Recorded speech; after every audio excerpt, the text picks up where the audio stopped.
സംഭവത്തിന്റെ ആകത്തുകയായി നമുക്ക് മനസ്സിലാക്കാൻ പറ്റിയ കാര്യം. പറഞ്ഞ മാതിരി ഈ വിഷയത്തിൽ നിങ്ങള് ഇങ്ങനെ ഒരു സാഹചര്യം വന്നപ്പോഴാണ് അങ്ങനെ സംസാരം ഉണ്ടായത്, ഒരു സീഡ് ഉണ്ടാക്കിയത്. പക്ഷെ അങ്ങനെയൊക്കെ ആണെങ്കിലും വല്ല പ്രയാസങ്ങൾ നേരിട്ടിട്ടുകൊണ്ടാണ് ഇങ്ങനെ വൺ വേ ആയിട്ട് മാത്രം ഇത് പോവോ?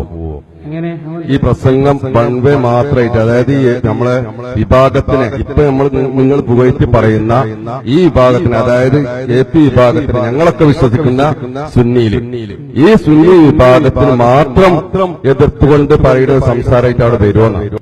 അതെ, അത് വന്നത് എന്തുകൊണ്ടാന്ന് ഞാൻ പറഞ്ഞു. ഈ വിഷയത്തിൽ നമ്മുടെ നിലപാടും നമ്മുടെ വിശ്വാസവും ഇത് തന്നെയാണ്, ഇപ്പൊ പറഞ്ഞതാണ്. പിന്നെ ആ വന്നത് ഇത്തരം സന്ദർഭങ്ങളിൽ നിന്നും പ്രലോഭനങ്ങളിൽ നിന്നും നമ്മുടെ കൂട്ടുകെട്ടിൽ നിന്നും ഉണ്ടായ ഒരു സംഭവമാണ്. നമ്മളത് ന്യായീകരിക്കാൻ പോകുന്നതിന് പകരം അത് തെറ്റാണെന്ന് അംഗീകരിക്കുകയും തൗബ ചെയ്യുകയും ചെയ്യുന്നു, പൂർണ്ണമായി കീഴടങ്ങുന്നു എന്നാണ് പറഞ്ഞതിന്റെ അർത്ഥം.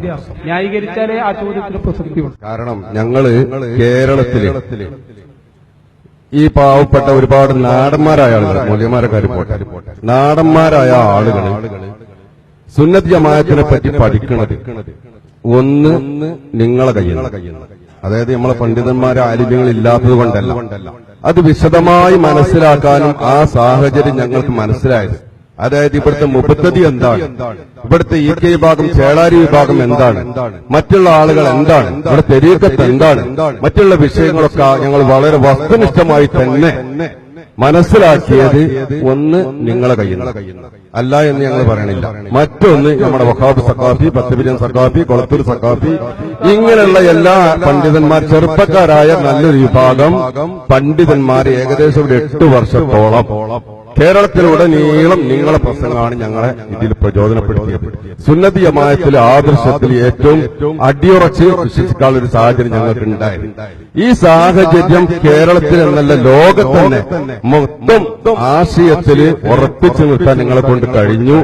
അത് ഒരൊറ്റ നിമിഷം കൊണ്ട്, ഒരൊറ്റ സീഡ് കൊണ്ട് ഞങ്ങൾക്ക് എല്ലാവർക്കും അതൊരു നഷ്ടപ്പെടാൻ മാത്രമല്ല, നിങ്ങളെ പറ്റിയെന്ന് മാത്രമല്ല, മൊത്തത്തിൽ ഞങ്ങൾക്കിതിൽ ഒരു സംശയങ്ങൾ, ഇതിന്റെ ഉള്ളിൽ ഇതിന്റെ പിന്നിൽ എന്തൊക്കെയോ ഉണ്ട് എന്ന സംശയങ്ങള് നിങ്ങളൊരൊറ്റ സീഡ് കൊണ്ട് ഞങ്ങൾക്ക് സംശയം തോന്നി. ഈ സംശയം ദൂരീകരിക്കുകയാണ്. പക്ഷെ ആ സംശയത്തിന് വേണ്ടി നിങ്ങൾ രണ്ടാമതിറക്കിയ CD അതിന്റെ 1000-1 മടങ്ങ് എത്തിയിട്ടില്ല എന്നുള്ളതും സത്യമാണ്.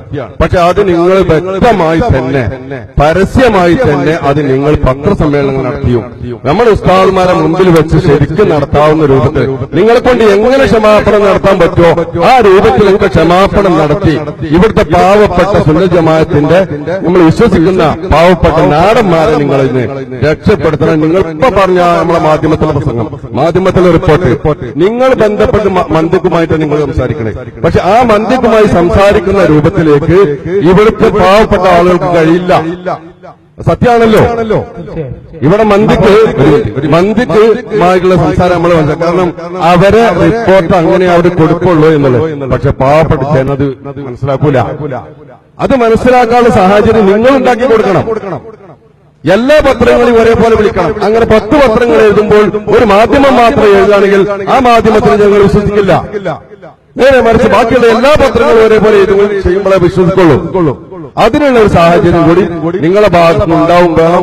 ഞങ്ങളെ മനസ്സിൽ വന്നുപോയ ഈ സാഹചര്യം ഉണ്ടല്ലോ, സങ്കടമുണ്ട്. വളരെ സങ്കടത്തോടു കൂടിയാണ് വിഷയം പറയുന്നത്. ആദർശത്തിന്റെ കാര്യത്തിൽ ഞങ്ങളൊക്കെ നല്ലോണം ഉണ്ടാക്കിയ ഒരു പ്രസ്ഥാനമാണ്. നിങ്ങളെപ്പോലത്തെ ആളുകളെ ഏകദേശം 8-10 വർഷമായിട്ടാണ് ഈ രംഗത്ത് സജീവമായിട്ട് പ്രസംഗം. നിങ്ങളെ പ്രസംഗത്തിൽ ഞങ്ങൾ ആവേശം ഉൾക്കൊള്ളുകൊണ്ട് ഞങ്ങൾ പിടിച്ച ആ മുദ്രാവാക്യം മഞ്ചേരി ടൗണിൽ 4 ആള് മാത്രം ഉണ്ടായ ഒരു സാഹചര്യം ഉണ്ടായിരുന്നു. ഈ മഞ്ചേരി ടൗൺ അതിന് നല്ല ഞങ്ങൾ ഉയർത്തിപ്പിടിച്ച ആദർശം ഉയർത്തിപ്പിടിക്കാൻ ഞങ്ങളെ മുമ്പിൽ ആളുകൾ വന്നല്ലോ എന്നുള്ള സന്തോഷം ഞങ്ങൾക്ക് ഉണ്ടായിരുന്നു. അതെല്ലാം പോയി. ഇപ്പൊ എന്താണ് ഞങ്ങൾ ചെയ്യേണ്ടതെന്നുള്ള വളരെ പ്രയാസപ്പെട്ട ഒരവസ്ഥയിലായതുകൊണ്ടാണ് ഇത്ര പറയാൻ കാരണം. അതുകൊണ്ട് ഇതിന് പറ്റാവുന്ന രൂപത്തിലുള്ള എല്ലാ ക്ഷമാപണവും ദയവ് ചെയ്ത് ഹസൻ ഉസ്താദ് ചെയ്യണമെന്ന് വിനീതമായി അപേക്ഷിക്കുന്നു. അപേക്ഷ നമ്മൾ 100% അംഗീകരിക്കുകയാണ്. കാരണം ഈ വിഷയത്തിൽ ഞാൻ എല്ലാ പത്രത്തിനും കുറിപ്പ് കൊടുത്തിട്ടുണ്ട്. അതിൽ പ്രസിദ്ധീകരിച്ച് മാധ്യമവും തേജസ്സും മാത്രമാണ്. അതിൽ തന്നെ മാധ്യമം അത് തിരുത്തലോടെയാണ്. അതിന്റെ യഥാർത്ഥ രൂപം തേജസ് പത്രത്തിൽ പിന്നീട് വന്നിട്ടുണ്ട്.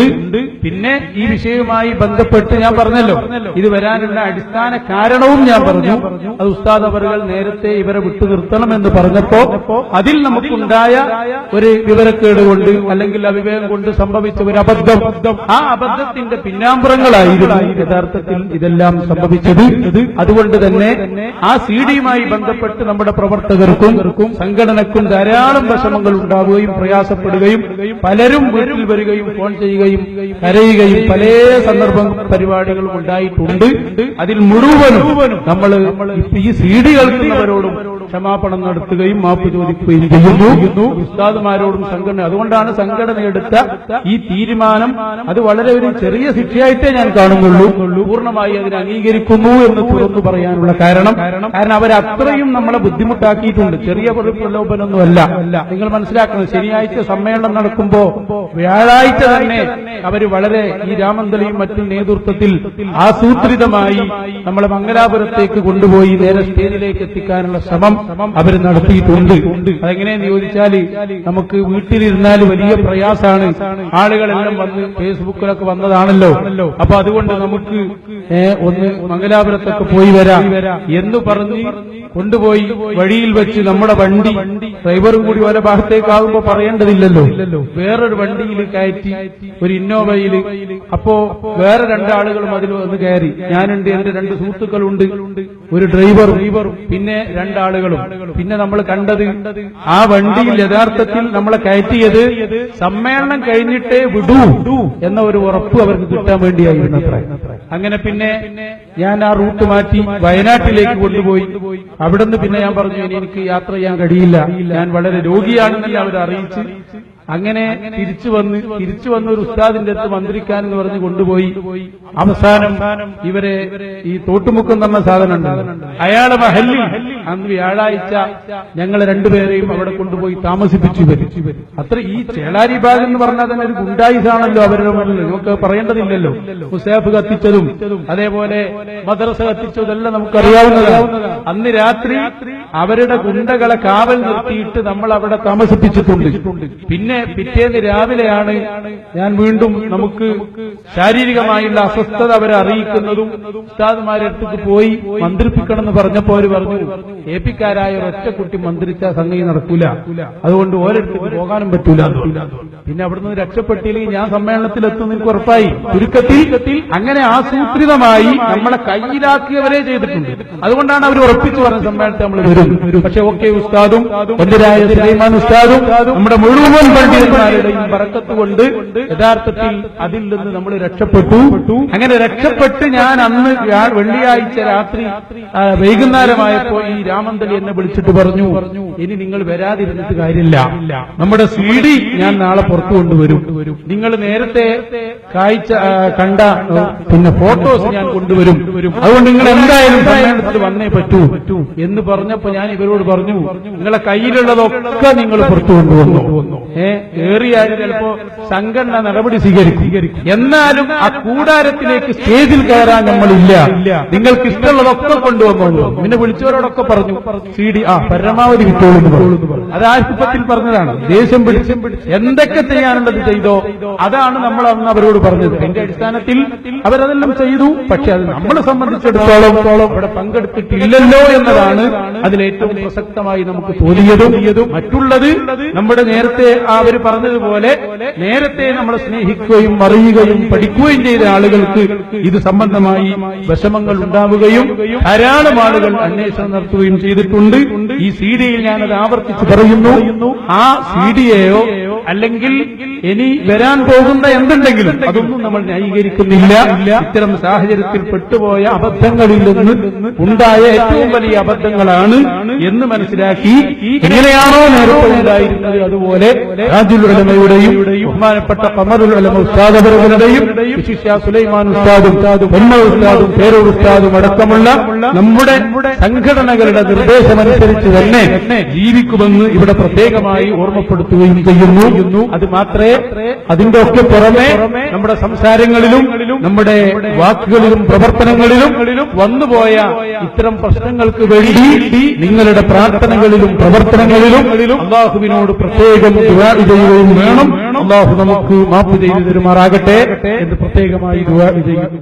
ആ ഫോട്ടോ ഞാൻ പറഞ്ഞല്ലോ, അവര് നമ്മുടെ നിലപാടും കാര്യങ്ങളും അറിയാൻ വേണ്ടി ഒരാഴ്ച മുമ്പ് നമ്മളെ വിളിച്ചിരുന്നു. ആ വിളിച്ച കാര്യത്തിൽ ഉണ്ടായ ഫോട്ടോസാണതുള്ളത്. ഏത് ആ ഫോട്ടോ ഒന്ന് ആകെ ഒറ്റ സന്ദർഭത്തിലാണ് ഈ നേതാക്കളുമായി കണ്ടത്. അത് ഇവരെ ഒരു എഞ്ചിനീയറിംഗ് കോളേജിൽ അവരൊരു മീറ്റിംഗ് നടക്കുന്നുണ്ടായിരുന്നു, പട്ടിക്കാട്ട് അവരുടെ ആ എഞ്ചിനീയറിംഗ് കോളേജ്. അപ്പൊ അവരെല്ലാവരും അവിടെ ഉണ്ട് എന്ന് പറഞ്ഞിട്ട് അങ്ങോട്ട് കൊണ്ടുപോവുകയും അവിടെ നിന്ന് നമ്മളോട് അവരൊരു ഉപദേശവും നമ്മുടെ നിലപാടും ചോദിക്കുകയും ചെയ്തു. അങ്ങനെയല്ല, അവരുടെ